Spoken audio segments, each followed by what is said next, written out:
Who are these guys then? Artifacts have been found from this time period. They are the Aegean civilization, derived from the Aegean Sea, and it's also a general term for the Bronze Age people.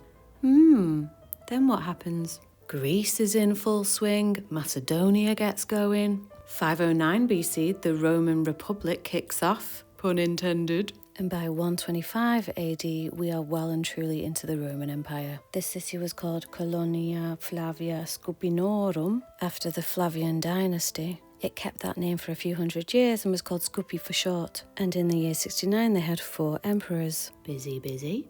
What we're looking at now is the amphitheatre. Scupi is in full swing by 125 AD, when the amphitheatre is approximately built. There's around 15 to 20,000 people living here. The amphitheatre can hold 9,000 people. ChatGPT offered to make me a visualization of the street layout and the amphitheatre. The city went all the way to the water. This is what it looks like now. Excavations have been going on for the past few years. Most of it is still buried, and there's the water below.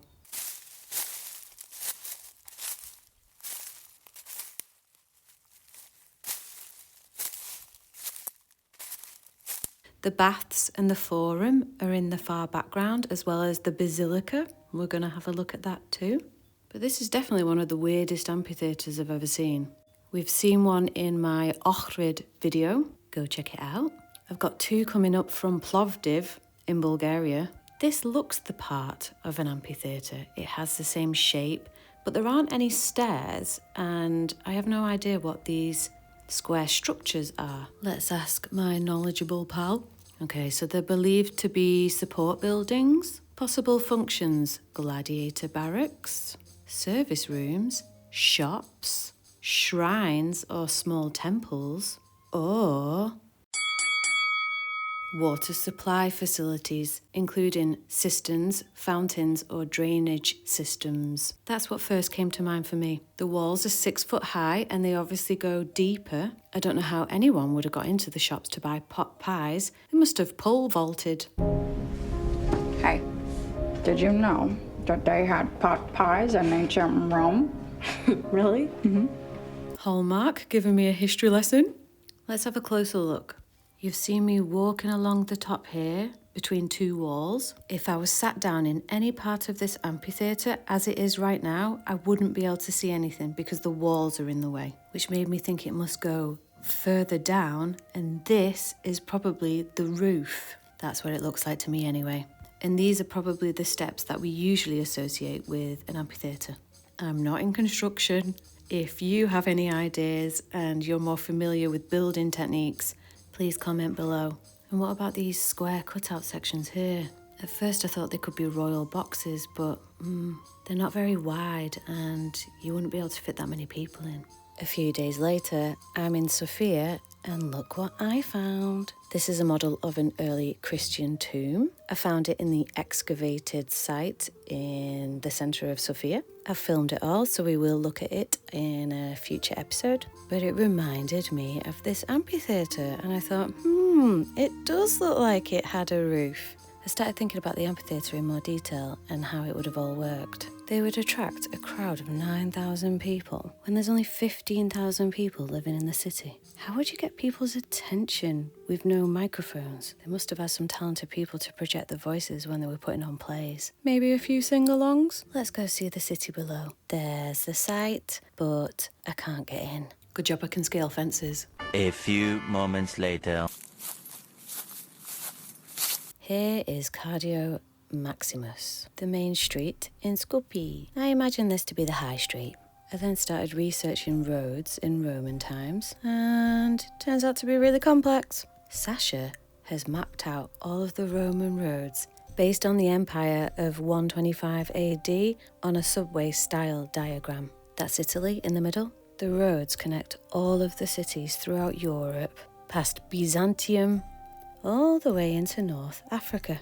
There's Scupi on the Via Grica, and the road we're looking at now would probably have connected to that main road going to Greece. Here's another website I found from Stanford University. It's pretty cool. It's like Google Maps for Roman roads. You could basically walk to any country, or there's a whole sea travel network. This model is called Orbis, and you've got 632 sites that are modelled, 84,000 kilometres of road. You can have a look at sea travel, how you can get from country to country by donkey, how long it takes. Wow.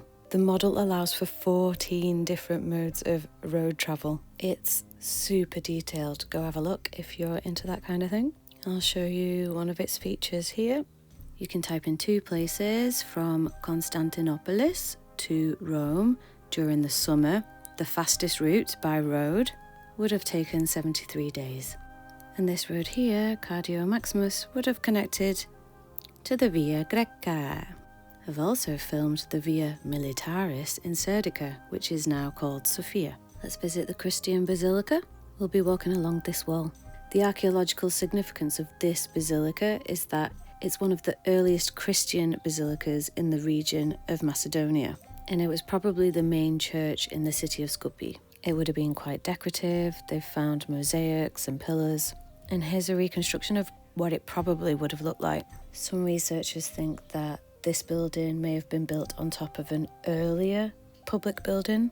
It looks like even back then, people were building on top of earlier roads, earlier structures. When I visited Sofia, which used to be called Serdica, that's where we'll be exploring in future videos, they've excavated quite a lot of the city, and what they've found is the roads that we can see now, there are 4 more roads and pavements underneath the road that they've excavated. It's pretty crazy what's down there. What we're seeing on screen now is a former villa. I imagine that little gap there is where I'd put my candle. And now we're going to see my favourite bit. I love a good spa. I love going to the sauna and the steam room. So I imagine in the 3rd century, this is where I would have spent all of my time. It featured a full hypocaust system, which is underfloor heating. It had the classic sequence of rooms, a frigidarium, which is a cold room, tepidarium, which is a warm room, and a caldarium, hot, hot, hot. That would have been the sauna. Here's me jumping into the pool. Woo! Water fountains squirt out of those holes. And this is where the jacuzzi is and all the different types of warm and cold rooms you can find in the baths. The changing rooms are over here, but most people just swim nude. Mosaic floors in the baths have been found, as well as drainage systems and water channels. People from 2,000 years ago showing us once again how primitive they were. They're not sure what this public building was used for, but it would have looked something like this. Just another piece of tat. Not like what we construct now. Like this fine shed, built to hold all of the artefacts that are nearly 2,000 years old. Another pine cone. And you'll notice that there are some similar artefacts that I filmed in my last video, which are housed outside of Skopje Museum. Ended up finding so many of these stone cubes. So much has been found. They couldn't build any more sheds, so they're just lying on the grass. It's like a graveyard of artifacts. I absolutely love this guy. So detailed. And this is Venus Pudica, meaning modest Venus. It's the generic term given to any female statue who is covering her bits. She's on the cover of this research paper I found, which informed me that the pinecone I filmed at the beginning of my last video was a tombstone from the 2nd century. For anyone who doesn't know, the pinecone is associated with the pineal gland. The gland is said to look like a pinecone, hence the name pineal, and can be found all over the world, including the Vatican. I left Scupi Archeological Site, and this road really caught my eye. I wonder if this will survive 2,000 years. Built to last. Then I spot these guys driving past. I haven't really seen people piling up their bikes like this outside of India. And then I thought, could I have walked to India during Roman times? Yes, I could. Sardis is where the Persian Royal Road started.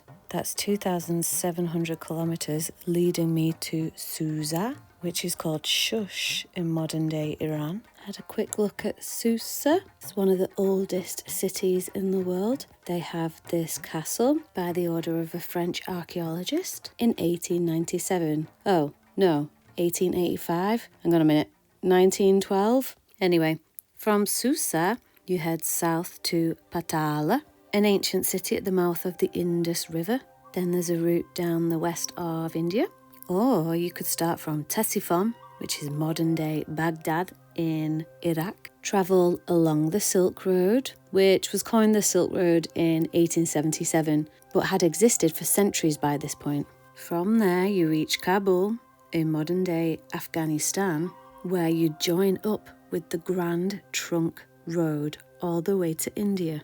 That's how it was coined by the British in the 1800s. Not to be confused with the Grand Trunk Road Railway in Canada.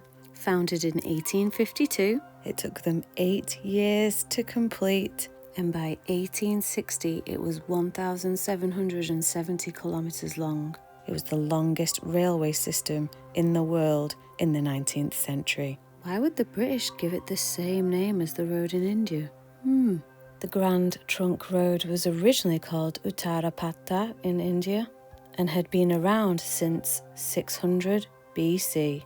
This person is asking questions about the link between the roads and the railways. I did used to think that all roads led to Rome, but looks like they led pretty much anywhere in the 1st century. Got silk, tea and spices. I'll be there in a jiffy.